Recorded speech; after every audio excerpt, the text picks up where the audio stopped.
Hello, it's me, it's John. Now, let's have a small game of Spot the Difference. That's right, this isn't live. I'll tell you why. Some plans I had this afternoon had to be changed around, so I'm doing this now earlier in the day to be shown at 5:30 for you guys who like to listen at 5:30 for bedtime story. Or just story if you're not going to bed. So it's going to be exactly the same, just not live. Right.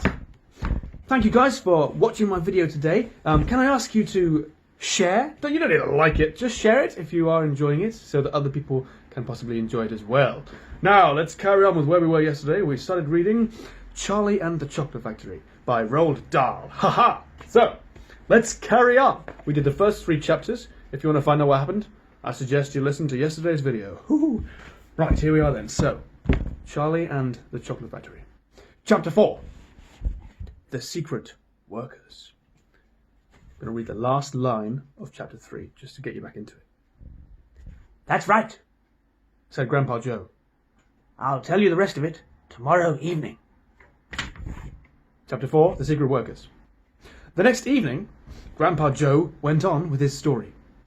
You see, Charlie, He said, not so very long ago there used to be thousands of people working in Mr. Wonka's factory. Then one day, all of a sudden, Mr. Wonka had to ask every single one of them to leave, to go home, never to come back. But why? Asked Charlie.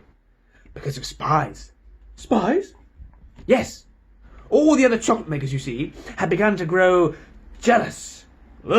Jealous of the wonderful sweets that Mr. Wonka was making. And they started sending spies to steal his secret recipes.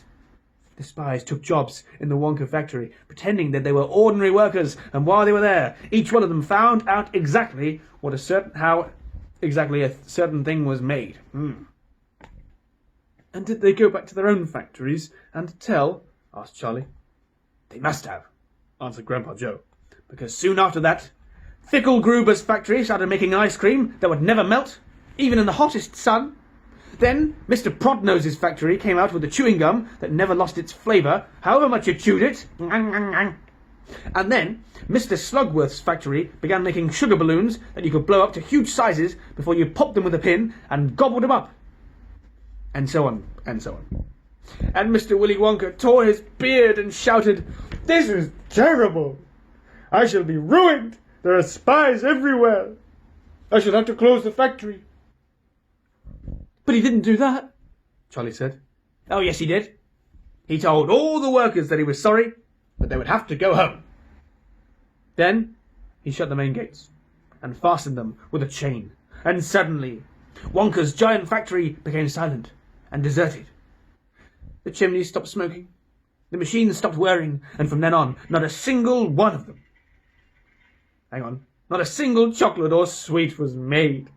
Not a soul went in or out, and even Mr. Willy Wonka himself disappeared completely. Months and months went by, Grandpa Joe went on. but still the factory remained closed. Oh, here's a picture of Grandpa Joe.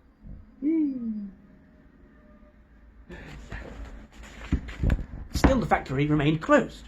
And everybody said, Poor Mr. Wonka. He was so nice, and he made such marvelous things. But he's finished now. It's all over. Oh, boo-hoo. Then something astonishing happened.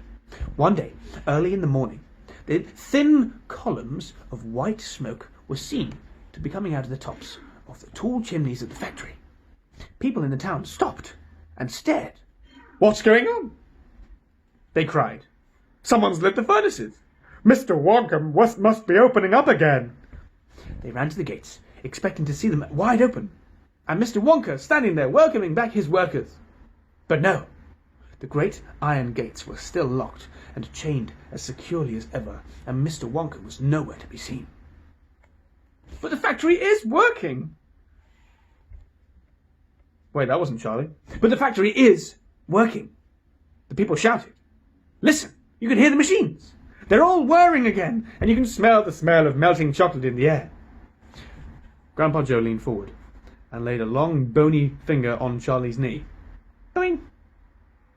And he said softly, But most mysterious of all, Charlie, were the shadows in the windows of the factory. The people standing on the streets outside could see small dark shadows moving about behind the frosted glass windows. Shadows of whom? Said Charlie quickly. That's exactly what everybody wanted to know. The place is full of workers, the people shouted, but nobody's gone in. The gates are locked. It's crazy. Nobody ever comes out either. But there was no question at all, said Grandpa Joe, that the factory was running. And it's gone on running ever since, for these last 10 years. What's more, the chocolates and sweets it's all been turning out have become more fantastic and delicious all the time. And of course now, when Mr. Wonka invents some new and wonderful sweet, neither Mr. Fickelgruber, nor Mr. Prodnose, nor Mr. Slugworth, nor anybody else is able to copy it. No spies can go into the factory to find out how it is made. But Grandpa, who? Cried Charlie. Who is Mr. Wonka using to do all the work in the factory? Nobody knows, Charlie. That's absurd. Hasn't somebody asked Mr. Wonka? Nobody sees him anymore. He never comes out. The only things that come out of that place are the chocolates and the sweets. They all come out through a special trap door in the wall, all packed and addressed, and they're all picked up every day by post office trucks. But Grandpa, what sort of people are they that work in there? My dear boy, said Grandpa Joe, that is one of the great mysteries of the chocolate-making world. We know only one thing about them, that they're very small. Faint shadows that sometimes appear behind the windows, especially late at night when the lights are on, and those are tiny, tiny people. People no taller than my knee. But there aren't any such people, Charlie said. Just then, Mr. Bucket, Charlie's father, came into the room. He was home from the toothpaste factory, and he was waving an evening newspaper, rather excitedly. Oh, what voice shall I do for Mr. Bucket? Just a typical dad voice. Have you heard the news? He cried. He held up the papers so that they could see the huge headline. The headline says... Oh, it's mirrored, darn it. Wonka Factory to be opened at last to lucky few. With massive writing. Whee! Chapter 5. The Golden Tickets. You mean people are actually going to be allowed inside the factory? Cried Grandpa Joe. Read us what it says, quickly. All right, said Mr. Bucket, smoothing out the newspaper. Listen. Evening bulletin. Mr. Willy Wonka, the confectionery genius whom nobody's seen for the last 10 years, sent out the following notice today. And it's got nice special font, you see. I, Willy Wonka, have decided to allow 5 children, just 5, mind you, and no more, to visit my factory this year. These lucky 5 will be shown around personally by me. They will be allowed to see all the secrets of my magic. Sorry, the magic of my factory. Then, at the end of the tour, as a special present, all of them will be given enough chocolate and sweets to last them for the rest of their lives. So, watch out for the golden tickets. 5 golden tickets have been printed on golden paper. And these 5 golden tickets have been hidden underneath the ordinary wrapping paper of 5 ordinary chocolate bars. These 5 chocolate bars may be anywhere, in any shop, in any street, in any town, in any country in the world, upon any counter where Wonka's sweets are sold. And the 5 lucky finders of these 5 golden tickets are the only ones who will be allowed to visit my factory and see what it's like now inside. Good luck to you all, and happy hunting, signed Willy Wonka. The man's dotty, muttered Grandma Josephine. He's brilliant, cried Grandpa Joe. He's a magician. Just imagine what will happen now. The whole world will be searching for those golden tickets. Everyone will be buying Wonka's chocolate bars in hope of finding one. He'll sell more than ever before. Oh, how exciting it will be to find one. And all the chocolate and sweets you could eat for the rest of your life. Free, said Grandpa George. Just imagine that. By gum. What voice do I do for her? They'd have to deliver them in a truck, said Grandpa Georgina. It makes one quite ill to think about it, said Grandma Josephine. Nonsense, cried Grandpa Joe. Wouldn't it be something, Charlie, to open a bar of chocolate and see a golden ticket glistening inside? It certainly would, Grandpa, but there isn't a hope, Charlie said sadly. I only get one bar a year.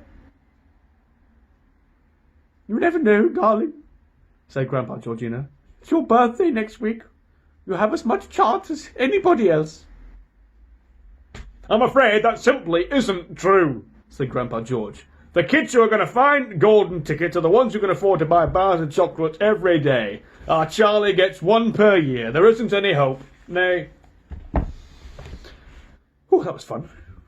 So many different accents. It's crazy. Okay, here we go. Chapter 6. The first two finders. The very next day, the golden ticket was found. The finder was a boy called Augustus Gloop, and Mr. Bucket's evening newspaper carried a large picture of him on the front page.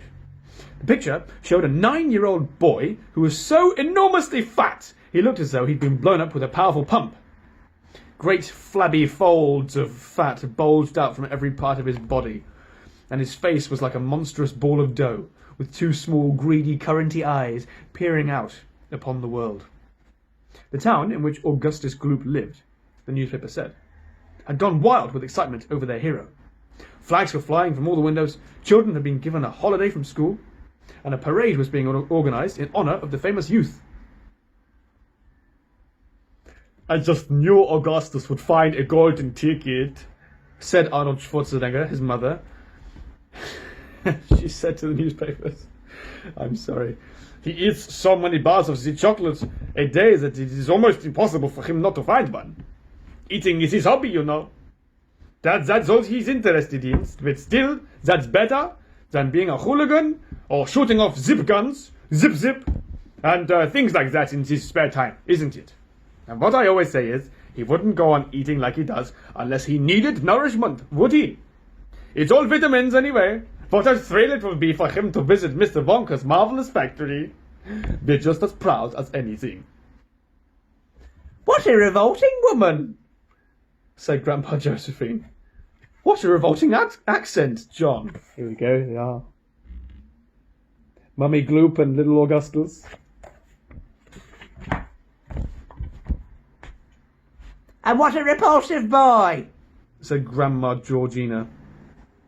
Only 4 golden tickets left now, said Grandpa George. I wonder who will get those. And now the whole country, indeed the whole world, seemed suddenly to be caught up in a mad chocolate-buying spree. Everybody searched frantically for those precious remaining tickets. Fully grown women were seen going into sweet shops and buying 10 Wonka bars at a time, then tearing off the wrappers on the spot and peering eagerly underneath for a glint of golden paper. Sounds a bit like panic buying. Yeah, that's exactly what it is, just chocolate and not toilet rolls. Anyway, children were taking hammers and smashing their piggy banks and running out to the shops with handfuls of money.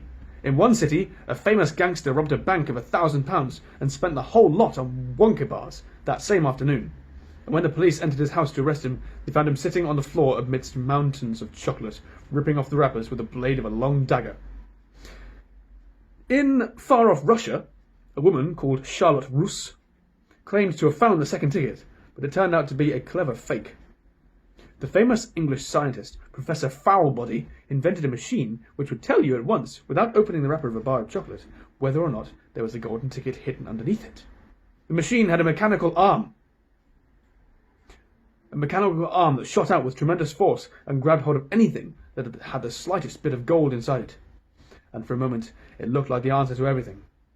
But unfortunately, while the professor was showing off the machine to the public at the sweet counter of a large department store, the mechanical arm shot out and made a grab for the gold filling in the back tooth of a duchess who was standing nearby. There was an ugly scene, and the machine was smashed by the crowd. Suddenly, on the day before Charlie Bucket's birthday, the newspapers announced that the second golden ticket had been found. The lucky person was a small girl called Veruca Salt, who lived with her rich parents in a great city far away. Once again, Mr. Bucket's evening newspaper carried a big picture of the finder. She was sitting between her beaming father and mother in the living room of their house, waving the golden ticket above her head and grinning from ear to ear. And here's a picture. Don't forget to pause it if you want to look at them for longer. Oh, haven't turned the page, huh? Veruca's father, Mr. Salt, had eagerly explained to the newspaper men exactly how the ticket was found. You'll see, boys, He had said, as soon as my little girl told me that she simply had to have one of those golden tickets, I went out into the town and started buying up all the Wonka bars I could lay my hands on. Thousands of them. I must have bought. Hundreds of thousands.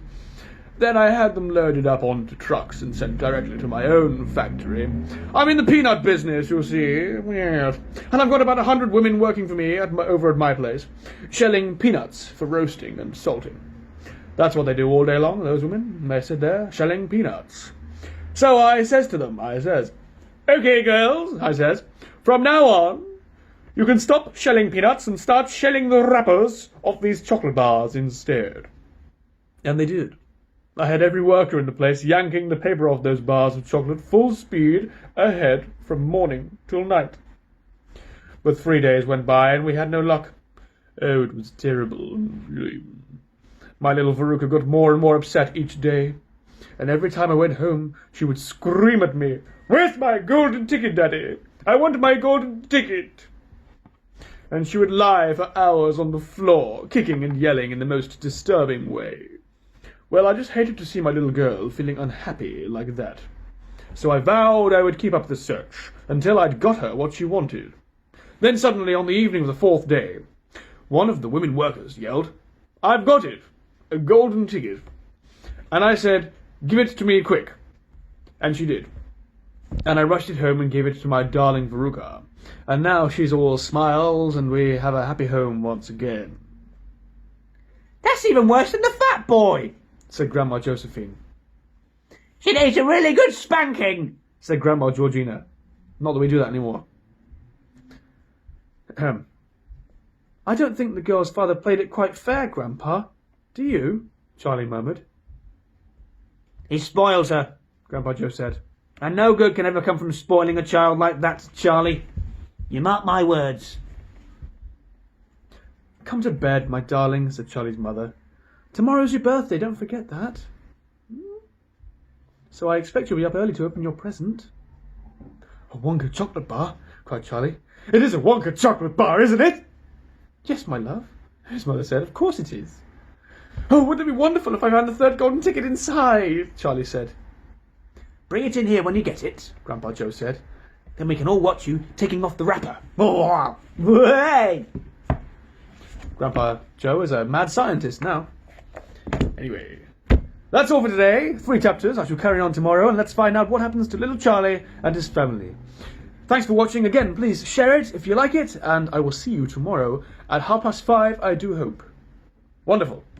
Be well, God bless you, stay safe. That's all from me.